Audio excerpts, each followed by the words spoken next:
I like to do this little ceremony because it's time to recenter. Okay, we're not in DOD anymore, and you're not in the Coast Guard anymore. But we still have to, according to the rules of the game, we don't have to, but we like to recenter on the fact that we're supporting the Department of Homeland Security and Customs and Border Protection. Very interesting. We'll do a swearing in today, which was called for by the very first Congress and its very first law in 1789. And that was you must swear an oath to the Constitution of the United States before you become a public servant. We'd like to change that, not change it, but add on to it by saying, yeah, we do it every time we start a new job to reaffirm ourselves in supporting the Constitution. All right, so that was the very first law, the very first Congress. So that's sixth law, okay, was that created the Customs Service and its predecessors. So in the very first Congress said, you must swear and we have a place to work. Okay? I like it. Now what we're going to say today, of course, the President also swears in Article 2, and we are called for swearing allegiance to the Constitution in Article 6 of the Constitution. Okay, Title 5. Title 5 says that we will swear an oath, and it's in 3 different forms. Actually, it's one form now. It used to be slightly different. 1862, they had a thing called the Ironclad Oath. Interesting. What was happening in 1862?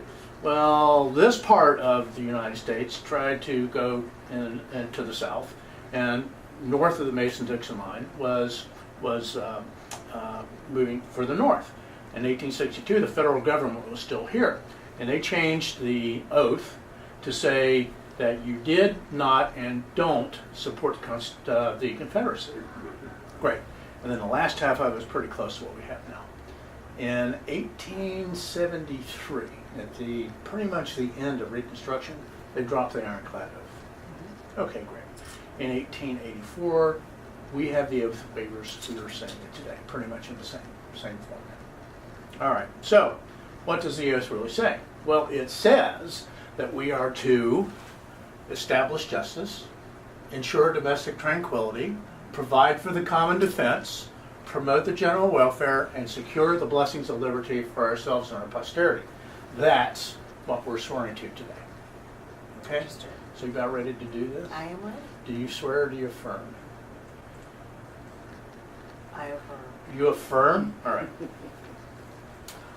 I state your name. I, Ramona Watts Sutton, Do affirm. do affirm To support and defend to support and the defend Constitution of the United States the Constitution of the United States against all enemies, against all enemies, foreign and domestic. foreign and domestic, That I will bear true faith and allegiance to the same.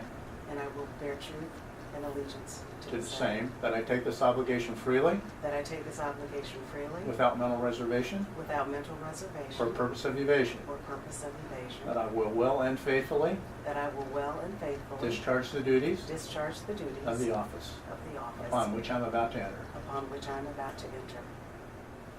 Welcome.